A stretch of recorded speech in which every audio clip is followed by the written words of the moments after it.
E agora há pouco eu estava conversando com vocês a respeito do lance da febre, né? Comentando que você está com uma febre lá de 37,5, 38, né? Que antes você teve uma febre de 39, 40, eu já tomaria logo um remédio. Aliás, como é que funcionam os remédios contra a febre? Gente, muitos remédios que a gente utiliza no nosso dia a dia trabalham inibindo enzimas. Como é que funciona a inibição enzimática? Tem 3 maneiras de você inibir uma enzima. Número 1, a inibição irreversível, também chamada de inibição não competitiva. Na inibição irreversível, na inibição não competitiva, o que acontece é que eu tenho uma molécula de inibidor, que o inibidor se liga covalentemente, então ele se liga de modo covalente. É bom lembrar que a ligação covalente é uma ligação muito forte, então a ligação forte ao sítio ativo da enzima. E uma vez que o inibidor se liga ao sítio ativo da enzima de maneira muito forte, a enzima estará irreversivelmente bloqueada. Por isso que ela é irreversível nesse caso. Um exemplo, né? Como é que funcionam os medicamentos contra a febre? A maioria dos medicamentos anti-inflamatórios. O que é que você costuma utilizar quando você está lá com dor de cabeça, quando está com febre? Dipirona, Neosaldina, Novalgina, Dorflex, é tudo por aí. Paracetamol, que é o Tilenol, AS, que é a aspirina, todos eles trabalham de maneira muito semelhante. Né? Os anti-inflamatórios, em sua maioria, inibem uma enzima chamada de ciclooxigenase. Como nós somos íntimos dela, a gente pode chamar pelo apelido COX. Exatamente, que é a enzima que produz prostaglandinas.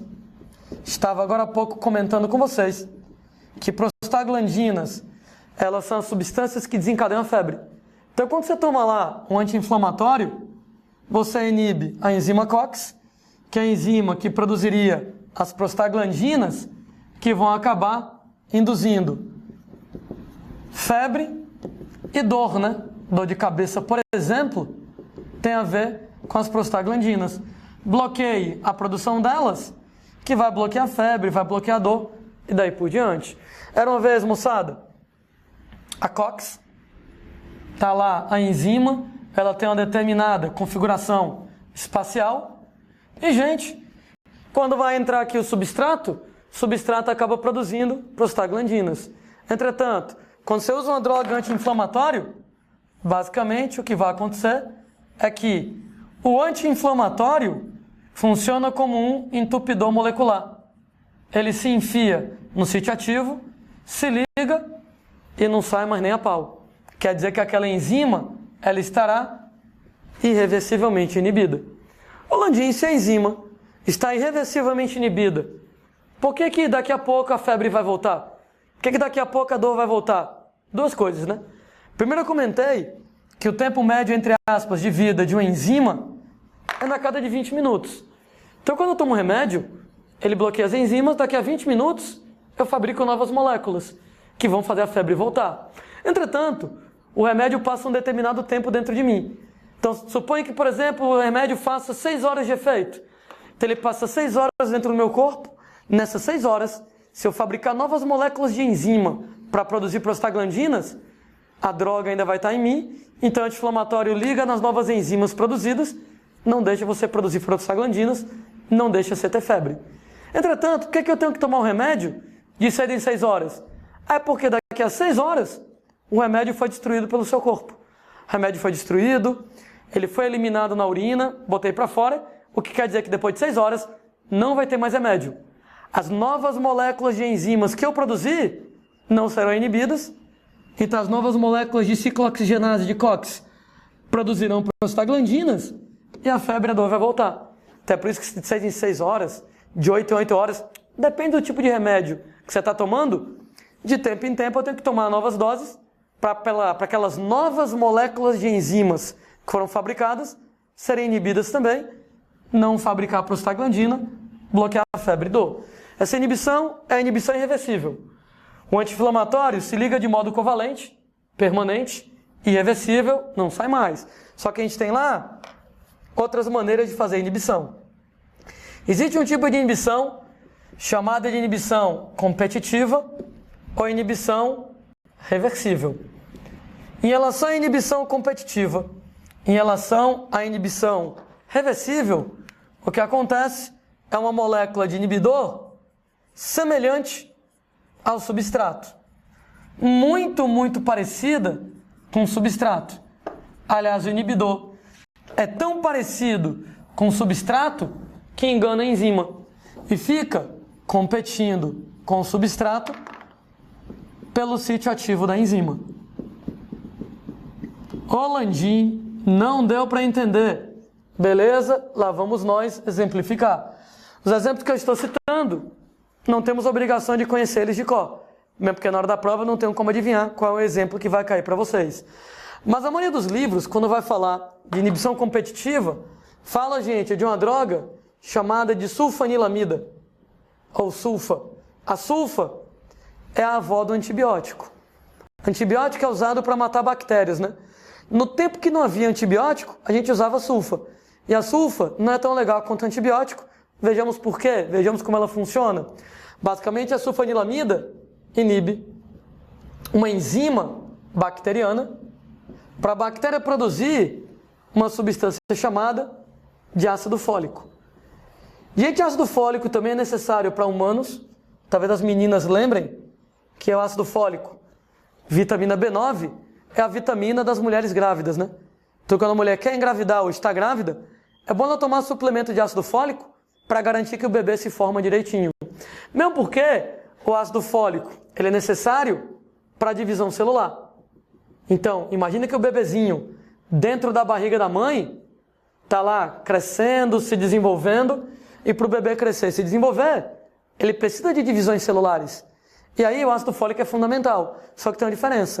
Nós humanos não fabricamos ácido fólico. Como nós não fabricamos ácido fólico, nós temos que ganhar o ácido fólico na alimentação. Então, você comer verduras, por exemplo, consegue ácido fólico, ou nas mulheres grávidas, né? Um suplementozinho sempre é bacana. Mas a bactéria tem uma enzima para fabricar ácido fólico, para permitir que ela se divida. E a sulfanilamida inibe essa enzima. Era uma vez a enzimazinha para a bactéria produzir o ácido fólico. Então, a enzima para a bactéria produzir ácido fólico, vitamina B9. E a gente tem 3 substratos. Eles encaixam numa determinada posição.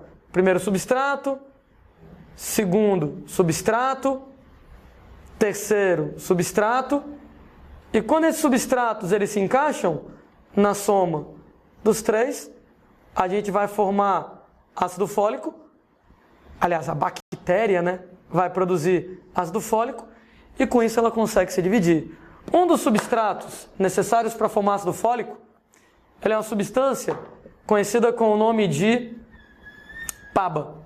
Não, ninguém tem que decorar isso, tá? O PABA, um dos substrato PABA, ele é o ácido para-aminobenzoico. Ácido para-aminobenzoico. Então ele tem essa estrutura química aqui. E quando você analisa a estrutura da sulfa, vou abreviar como sulfa para facilitar a minha vida, ela é um inibidor, qualquer semelhança não é mera coincidência. A estrutura, moçada, química da sulfa parece pra caramba com a estrutura do PABA. Notem bem que a estrutura ela é toda parecida, só tem esse detalhezinho de diferença. Esse e esse.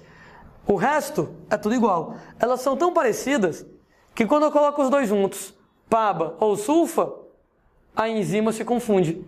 E ela não sabe quem é que vai entrar. Aliás, pode entrar um, pode entrar outro. Se a sulfa entra na enzima, sulfa é o substrato, o resultado é que a bactéria produz ácido fólico. Se a bactéria produz ácido fólico, a bactéria se reproduz e você está fudido, né? Porque quanto mais bactérias tiver em você, mais você vai ficar doente. Ou seja, se entrar a substrato, a bactéria fabrica ácido fólico e se reproduz. Entretanto, se entrar a sulfa, gente, se a sulfa, inibidor, entra na bactéria, entra na enzima, a bactéria não produzirá ácido fólico. Se a bactéria não fabrica ácido fólico, a bactéria não se reproduz. Ruim para ela, bom para você, né? No que a bactéria não se reproduz, vai ter só um pouquinho de bactérias dentro da gente, o que facilita a ação do sistema imunológico. Aliás, isso aqui explica por que sulfa não é muito utilizado hoje em dia. Porque antibióticos, de maneira geral, eles são bactericidas. Sida, que mata as bactérias.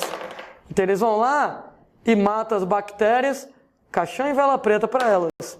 Entretanto, a sulfanilamida, ela é um bacteriostático. Estático quer dizer parado. Quando eu falo que a sulfa é bacteriostático, ela não mata a bactéria, não mata. Ela, entretanto, inibe a reprodução bacteriana e a bactéria fica parada sem se reproduzir. Então, não mata, mas inibe a reprodução. O que já é uma boa, né? Nesse caso, só o fato de você inibir a reprodução já ajuda o sistema imune. Quanto menos bactérias, mais fácil para o sistema imune matar a bactéria. Então, hoje em dia, prefiro usar antibióticos que matam as bactérias. Mas no tempo que não tinha antibiótico, só tem tu, vai tu mesmo, é o que tem para hoje, eu usava sulfa. Não mata a bactéria, inibe a reprodução bacteriana, o que ajuda o sistema imune a trabalhar. Notem bem que vai haver uma competição, né? Competição é PABA versus sulfa. Se o PABA entra, a bactéria se reproduz e a gente se lasca. Se sulfa entra, a bactéria não se reproduz, se lasca e a gente é beneficiado. Ô Landim, quem é que ganha a competição normalmente? Competição, ela é a mais justa possível. Quando eu falo que ela é a mais justa possível, o que eu quero dizer é que ganha quem tiver em maior concentração. Da inibição competitiva, quem estiver em maior concentração ocupa o sítio ativo. Quem estiver em maior concentração ocupa o sítio ativo. E nesse caso, gente, como eu estava comentando, a coisa mais justa do mundo. Se tiver mais sulfa, sulfa entra. Se tiver mais PABA, PABA entra. E é por isso que essa inibição ela é reversível. Eu vou dizer que essa inibição é reversível, porque, por exemplo, né, eu coloquei sulfa para lascar a bactéria. Tem sulfa, tem PABA. Coloquei muito sulfa para lascar a bactéria. Entretanto, bateu lá um acesso de pena. Em mim, estou com peninha da bactéria. Quero salvar a bactéria. Como é que eu posso evitar que a bactéria seja prejudicada sem tirar sulfa? Simples.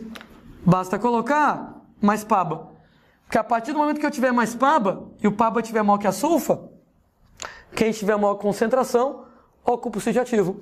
Então o PABA começa a ocupar o sítio ativo e a bactéria não vai ter problemas. Entretanto, eu estou meio bipolar hoje e resolvo lascar a bactéria de novo. Como é que eu faço para lascar a bactéria de novo sem tirar o PABA? Basta colocar mais sulfa. Se tiver mais sulfa, o sulfa entra. Por isso que é reversível. Por isso que é reversível. Se tiver mais PABA, PABA entra. Se tiver mais sulfa, sulfa entra. Nesse caso, moçada, funciona desse jeito, né? A gente, pessoas, tem ainda uma terceira maneira de trabalhar com a inibição. Você tem a inibição alostérica. Sendo que a inibição alostérica, ela acontece num grupo de enzimas chamadas de enzimas alostéricas. E, gente, o que é uma enzima alostérica? Enzimas alostéricas são enzimas que têm dois sítios de ligação. Você tem um sítio ativo, e o sítio ativo é exatamente para ligar o substrato, para ligar o reagente, só que existe um outro sítio chamado de sítio alostérico. E o sítio alostérico é para ligação do inibidor. Sendo, gente, nesse caso, que uma enzima alostérica, então ela vai ser um pouquinho diferente, porque ela tem dois sítios de ligação e não apenas um. Então, era uma vez a enzima, você tem o sítio ativo e nele vai entrar o substrato.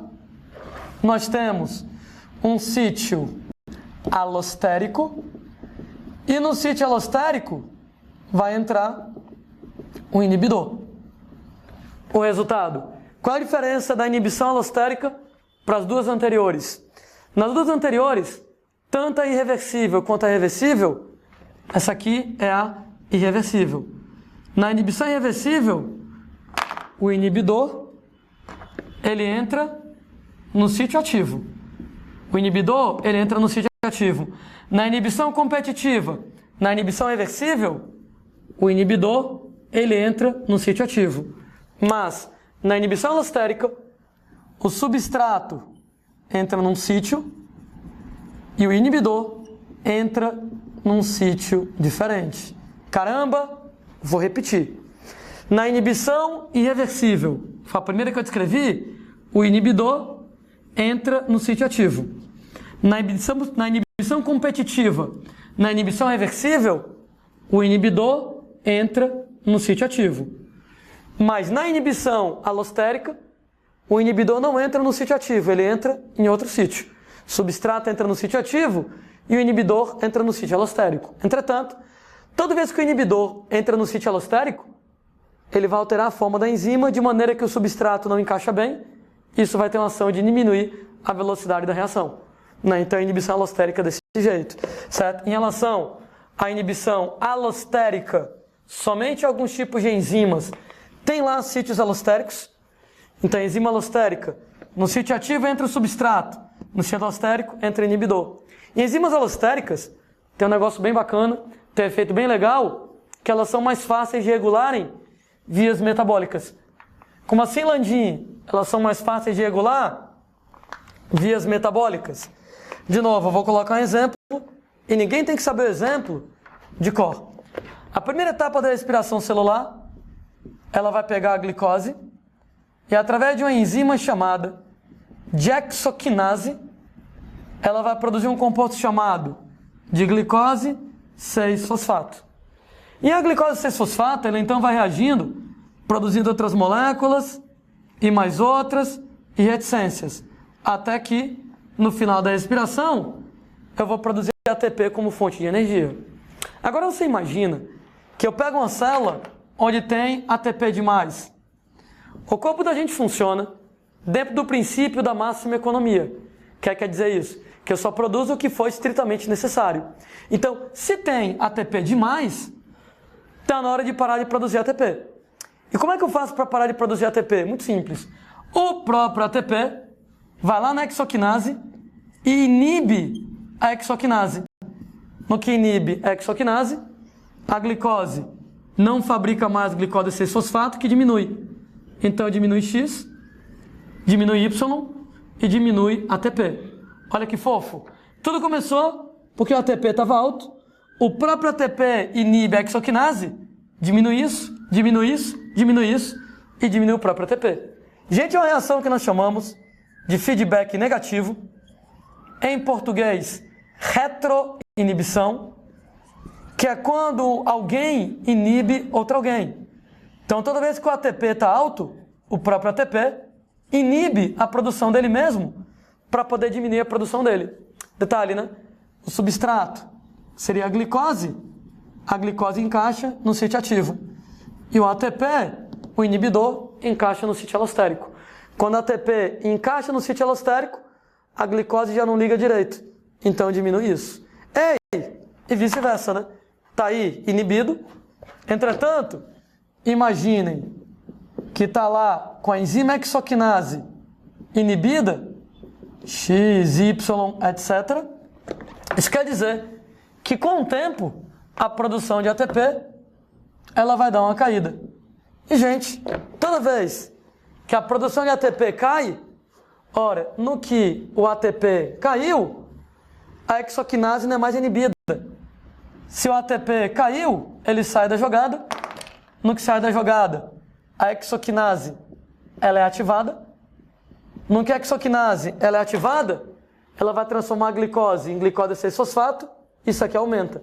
Se isso aqui aumenta, esse fulano X aumenta, esse fulano Y aumenta e vai aumentando, aumentando, até aumentar o ATP. Um efeito que nós chamamos de feedback positivo. No feedback negativo, um cara está alto, então ele tem ação inibidora e faz ele diminuir. No feedback positivo, o cara está baixo, então ele estimula a produção dele mesmo e ele acaba aumentando. Uma coisa interessante a respeito dos mecanismos de feedback: acontecem com hormônios, acontecem com enzimas. Feedback negativo, retroinibição, implica em inibir. Feedback positivo implica em estimular. O mais bacana disso é que a tendência é que a quantidade de ATP se mantenha mais ou menos constante ao longo dos tempos. ATP em função do tempo.